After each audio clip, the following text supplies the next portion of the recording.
So I had the craziest dream last night. I don't often have lucid dreams, but my dream space has been ramping up in the past year or so because I've gotten healthier.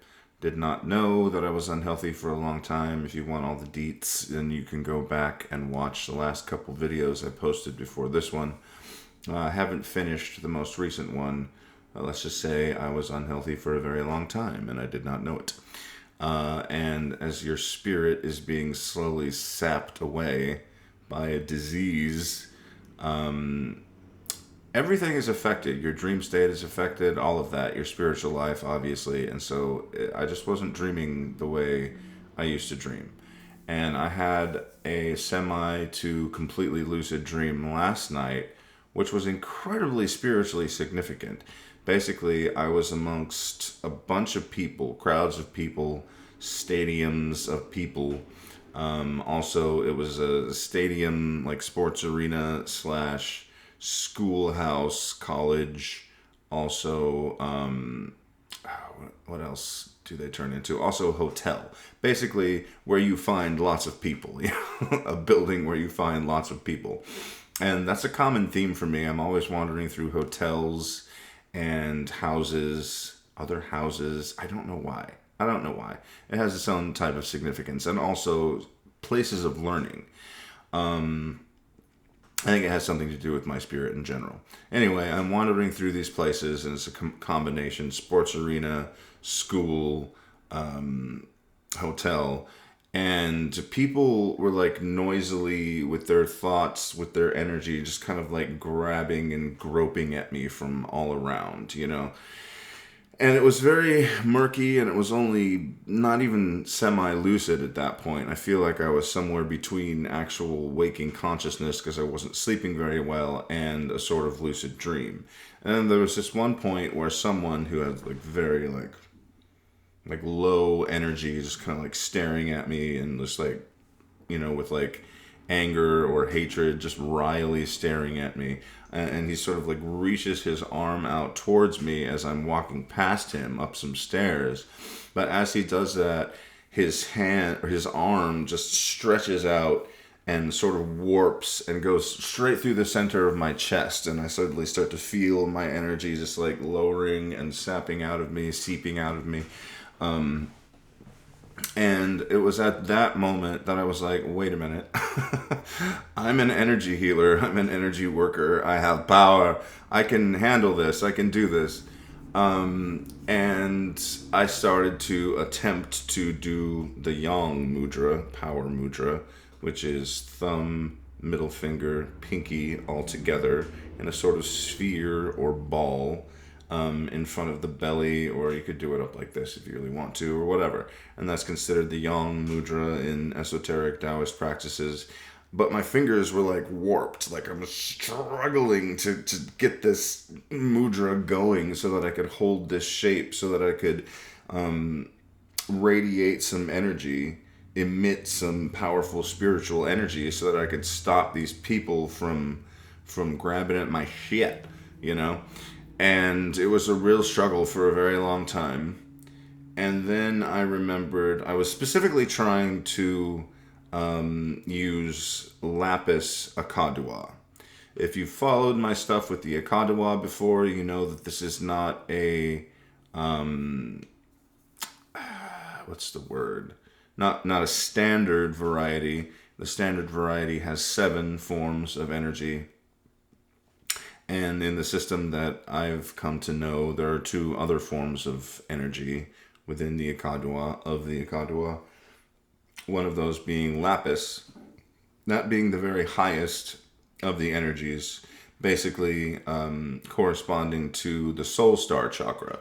So I'm specifically in my dream state trying to reach the soul star level of AKA DUA energy, so that I can like push these people away from me, these low energy people, like energy vampires, just wounded people. I'm not even going to call them vampires. I don't think that it was necessarily malicious, but on a spiritual level, if a person is low energy and they see somebody who has high energy, they just kind of naturally put out the tendrils and start sucking up that energy. Even people who have relatively good energy still like being around other people that have relatively good energy, because you just kind of have that cultivation exchange, that dual cultivation, and it can be a good thing. In this case, it was not good, at least for me. And so I was trying to do Lapis Akha Dua. I'm trying to do this mudra. Eventually, for whatever reason, I associated it with Shiva, and I started chanting to Shiva. And it was at that moment, I remembered also, wait a minute, I'm level 5 Akha Dua practitioner. Now, mind you, this is in my dream state, and that is not official according to the system of Akha Dua and development using this energy in the sort of Nahualismo tradition, the Toltec tradition. I've only been officially called a level 4 by Coyote. I have thought that it's been higher than that for a long time, but I'm not gonna, wave a level 5 flag around and just, claim that. I don't do that. For my own self, I feel like it's a higher level than level 4. That's my own personal thing. So I remembered in my dream, I thought in my dream, oh, I'm level 5 now. I can do all this stuff. And as I had that thought, then the ridiculousness of the dream also showed up. I was like, never mind, I'm gonna go to level 21. And so I was doing that, and specifically channeling Lapis Akha Dua. Finally, as I thought that, the mudra clicked for real, and my hands were no longer warped and twisted like some men I know. And it just started radiating out of me. And as I said, level 21, more ridiculousness in the dream state said, wait a minute, let's go to level 29. And, so I only say ridiculousness because there is no level 29, I don't think, and if there is, I'm certainly not there yet. Anyway, it's just kind of some fun silliness. As I'm doing that, also thinking of Shiva and chanting Om Namah Shivaya, whatever. I think I was chanting Om Shiva Namaha, Om Namah Shiva. Yeah, no, Om Namah Shiva, Om Namah Shiva. And as I'm doing that, I swear to God, it was like a Patronus charm suddenly, and just a sphere of light blue, white blue energy moved out and just cleared all the baddies out. And as that happened, I actually experienced a state of awe and bliss, like a transcendental state of meditation, essentially, in my dream state. So it wasn't just, I'm aware, I'm having a lucid dream right now, I can do whatever I want, let's fly. It was an altered state of consciousness. And as I'm doing that, and I'm thinking that, the whole landscape completely changed into a cosmic landscape. So before me, was like nebulas and stars and planets with rings, and it was just all there. And as I'm doing that, something else clicked, and my level of my state of consciousness completely changed, even beyond the Patronus feeling of getting rid of all the negative stuff around me and just feeling clear and powerful. It clicked into a transcendent state of awareness, and it wasn't just like, this weird feeling that you have, this sort of, this moment of awe, this moment of, I don't know, numinous awareness or whatever you want to call it. It turned into a state that also involved what Buddhists would call equanimity, which is to say it was stable, It wasn't just a passing state. It was like my mind had completely changed, almost like I was on a psychedelic. I didn't have any power to just, okay, that was nice, I'm going to go back and just resume normal waking consciousness now. I couldn't stop it, I was in this state, and this was me now, and so I just remained in that state in my dream space, just kind of like witnessing this stuff sort of thinking of Shiva and sort of thinking of LAPIS AKA DUA / Patronus charm.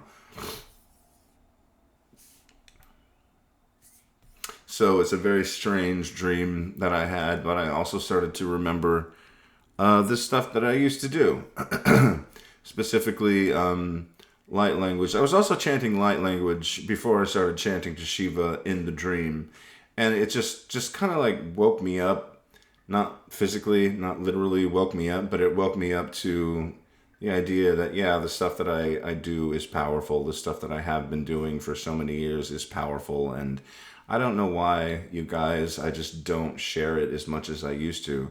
I'm about to move to New Orleans, and I know that there's a lot of low energy people down there. I think that it's the bane, or at least just the common idiocy of the light worker, that they can only be around people who are all love and light. Because if you choose to be a light worker, and this is going around on TikTok right now, I don't even know the name of the guru guy, or if he's actually a guru. I haven't vetted him or looked into his stuff or whatever, but he said it perfectly. It's like, if you choose to be the light, be prepared to be surrounded by darkness. The darkness, the light and darkness cannot exist without each other. The more brightly you shine, the more darkness you're going to attract. That's not a trap. It's just something that you have to deal with. It's just a reality, And yeah, if you get lighter and brighter, you will push things away from you. But other things are also going to be attracted to you because they're like, hey, I want to get in on some of that, especially when it comes to humans, I think. So, that's just something that we all have to deal with. And so I'm moving into this new place. I'm going to be amongst a different type of people, a different type of energy. There's a lot of weird, witchy stuff that happens in New Orleans. And so I'm sort of here for it, as opposed to, ooh, I don't know if I want to be around that many wounded people or all the revelers and there's just so much debauchery or whatever. It's a beautiful fucking place, and I've been there a million times before, and I've always loved it. I've always loved the culture. I've always loved the food. I've always loved the people. I've always loved the music. It is the best of America in a lot of ways to me, And so as I'm sort of grappling with all this stuff in my head, I'm also thinking, I need to step up my game, I need to be out in it again, as opposed to just doing my own thing from my little pedestal or up on my mountain in my cabin. I pretty much figured out my own stuff, and now I'm ready to share it with people again. Well, I just wanted to share that experience with you guys. Look for the next video, and that is going to be specifically light language and lapis akka dua for protection, all right? And I know it's a little silly, and I hope I don't get sued by calling it basically lapis and using it in the correct way. Lapis akka dua energy is, I hate it when people say it like that. It's just akka dua. Yeah, never mind. Akka dua energy is basically like the Patronus of energy work. All right, love you guys.